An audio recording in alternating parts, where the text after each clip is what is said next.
he wants to go into retroversion of the pelvis. So we're going to flatten out the spine. He's going to flatten out the entire spine all the way from his head down to his glutes. And then his chin, he's going to tuck it in. He's going to push the crown of his head up toward the ceiling. And with his eyes, he's going to be looking down at the floor.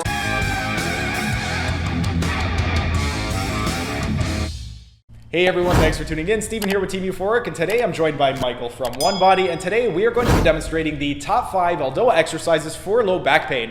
The ELDOA exercises that we're going to be demonstrating are going to be the L4, L5 ELDOA, the L5S1 ELDOA. We're going to be doing several ELDOAs for the sacroiliac joint, and then lastly we're going to be doing some ELDOAs for the hip. But without further ado, here are the ELDOA exercises. The first ELDOA exercise is going to be the L4, L5 ELDOA, and this one right over here, you are going to be in a seated position. I'm going to have Michael place his feet roughly 1 fist width apart. You want your heels in line with your ischial tuberosity, so for most people, if you don't know where that is, just get 1 fist width, put it in between your heels, and that's roughly going to be where you need to be. He's then going to flex his hips and knees to 90 degrees, and his knees, he wants to drive them down toward the floor to activate the gluteus maximus muscle. From this position right over here, one arm at a time, I'm going to have Michael extend his arm out, and he's going to get into maximum extension of the elbow and wrist and maximum external rotation of the shoulder. He's then going to take his left arm, do the exact same thing, and one arm at a time, he's going to bring his arms straight up overhead. From this position over here,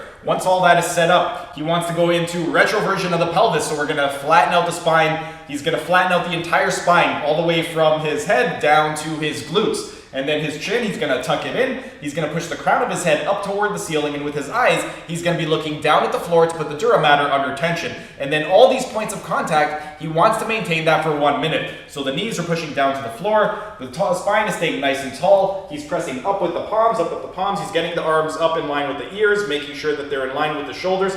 Once 1 minute is passed, Michael is then going to slowly relax one arm at a time and release the pose. When you are coming out of these poses, after holding it for 1 minute, you want to come out of it slowly to avoid getting a recoil effect. If you come out of it too quickly, you can spasm or you can get a lot of contraction of the muscles. So you want to make sure that you come out of it nice and slowly. Next, the second ELDOA exercise is going to be the L5S1 ELDOA. For this one right over here, you're going to be lying down on your back and you're going to be up against a wall. We're going to be using the plyo boxes for this video, but you can use plyo boxes, you can use a wall. If you don't have that, you could also use a human as your actual wall. If you haven't seen our video on L5S1, I'm going to include a link right up over here to where I did it with an actual person as opposed to the wall. But anyway, from this position right over here, Michael is going to get his butt as close to the wall as he can. Once his butt is as close to the wall, he wants to get his heels in line with his hips. So he's going to bring his heels just a little bit closer together. Then his toes, he's going to point his toes toward his head. So he's going into dorsiflexion and then pseudo-inversion by pointing the soles of his feet toward each other. Once the legs are all set up, next thing, we're going to set up the arms. So the arms, we're going to do the exact same thing. We're going to extend them out, maximum extension of elbow and wrist, maximum external rotation of the shoulders, and then one arm at a time, Michael is going to raise his arms overhead so that they are as low to the ground as possible without actually touching the ground. And then all of these points, he's going to maintain all of those for 1 minute. So the chin is tucked in, the crown of his head, he's pushing away from his body. His coccyx, he's pushing into the wall. His sacrum, he is pushing down into the floor. His heels, he is simultaneously gliding up the wall. His knees, maximum extension of the knees, maximum dorsiflexion, maximum inversion. Palms are pressing away, crown of the head is pushing away, pushing up. So everything is going in opposite directions. The arms and the crown of the head are pushing that way, the coccyx is pushing that way. The heels are pushing up, the sacrum is pushing down. Once 1 minute is passed, Michael is slowly going to come out by taking one arm at a time, resting it on his stomach, and then once that's done, he's going to take one leg at a time, slowly flex the hip and knee, and then roll to the side of his body, and once he's rolled to the side, then that is the end for the L5S1 ELDOA. Okay, we're going to do the Caudal Nutcracker. So Steven is going to move his hips as close to the wall as possible. And edging in as close as he can allow himself to get into position, but while still keeping his sacrum on the floor. If he is too close to the wall and his pelvis is lifted off the floor, you have to back up so to make sure that the sacrum stays to the floor. Steven is in a good position right there. He's going to have his feet a little bit wider apart, about hip width apart, maybe just slightly wider in his case, and then pull the knees close together. He's going to keep the tension of the knees close together here. He's going to lift up the first big toe to push the first metatarsal into the floor to create that little internal rotation here of the foot here, the pronation there.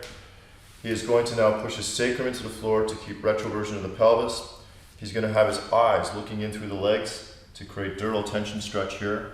He's now going to bring his hands up into the external rotation, dead bug position, fingers pointing towards the knees and pulled back and reaching through the wrist with the elbows locked.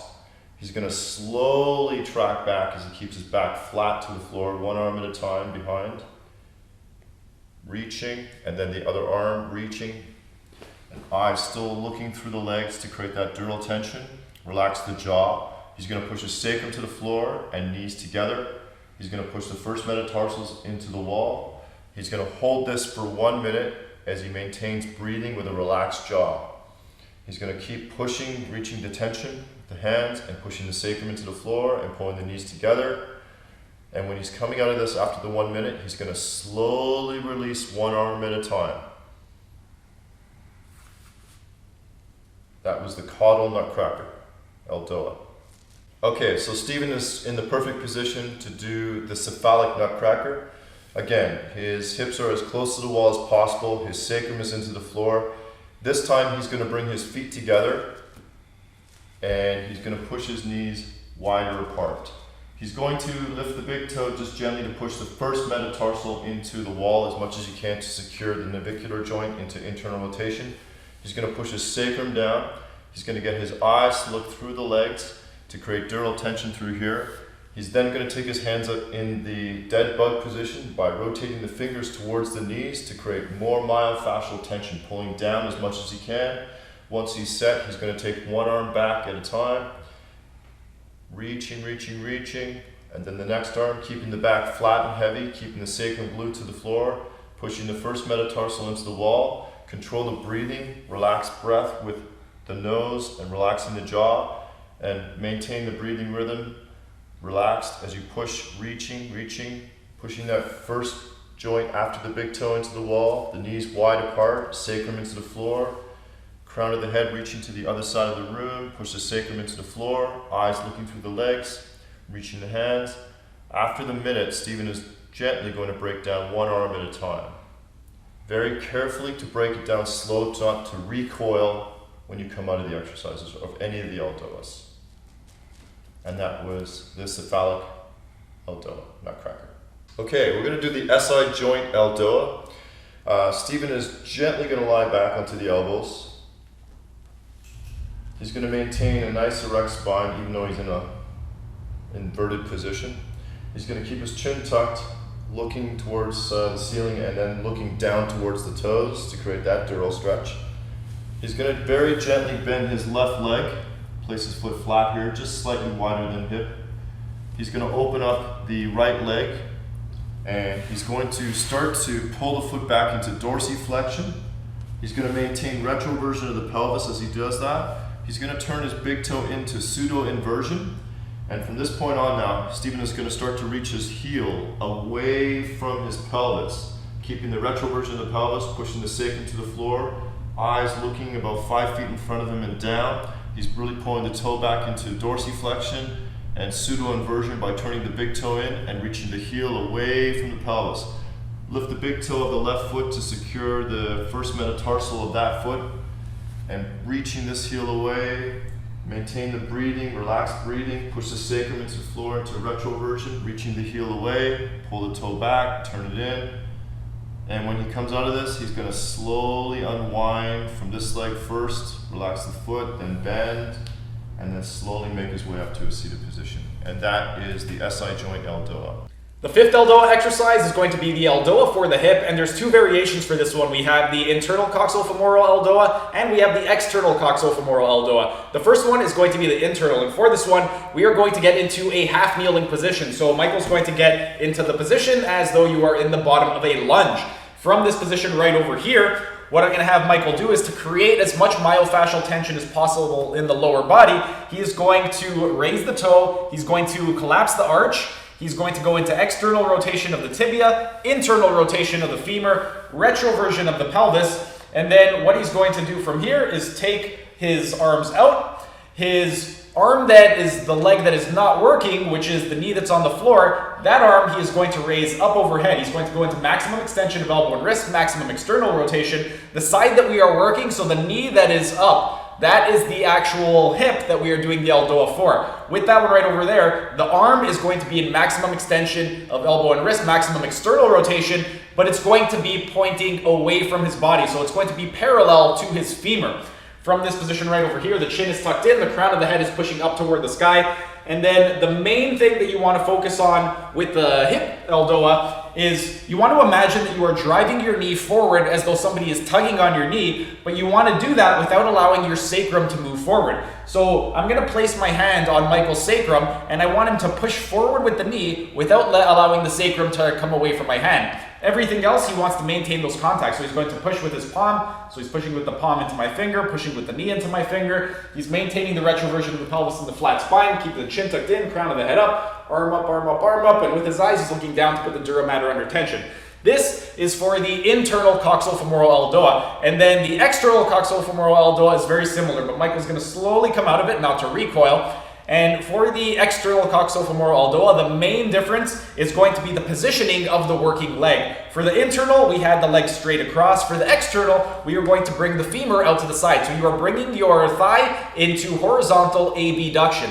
Now, this one right over here, everything else is exactly the same. We got the retroversion of the pelvis. The arm, the non-working hip, the arm is going to be extended with the elbow and wrist, maximum external rotation. The arm is going to go straight up toward the sky. So Michael's just going to bring his arm up toward the sky. Same thing, he's going to be pressing up with his palm. The chin is tucked in, crown of the head is up. With this palm, he is pressing forward. And then with the opposite leg over there, imagine that you are driving the inside of your hip forward. So he's going to drive the inside of his hip forward, and his knee he's going to drive away. And same thing, he's going to drive the hip forward without allowing the sacrum to come away from my hand. Everything else, maintaining that for 1 minute. Once 1 minute is passed, Michael can slowly come out of the ELDOA so he doesn't end up getting a recoil effect. And that is pretty much it for the external coxofemoral ELDOA. And there you have it. Those are the top 5 ELDOA exercises for low back pain. If you do have issues with low back pain, give them a try. See which one you have the most difficulty with. Whichever one you have the most difficulty with, that's probably the one that you need to incorporate the most. But if you're not sure which ones to use, come to our seminar on September 18th. We're going to be going over all of these exercises, when exactly to incorporate them, how to incorporate them, and if you are either someone who suffers from low back pain or if you are a clinician who has patients that suffer from low back pain, definitely check out that seminar on September 18th. This Friday at 2 p.m., we're going to be uploading our squat video. We're going to be teaching you how to squat from the lumbar spine down. So if you are somebody who likes to squat and you want to learn how to tweak it a little bit and improve it, definitely check out that video Friday at 2 p.m. But that's pretty much it for today's video. If you guys enjoyed the video, be sure to smash that like button so we know to make more of these types of videos in the future. And if you're either new to the channel or haven't subscribed yet, be sure to subscribe to the channel and hit the notification bell, as we will be uploading new videos every single day. That's it for today's video. Thanks for tuning in, and we will see you again tomorrow.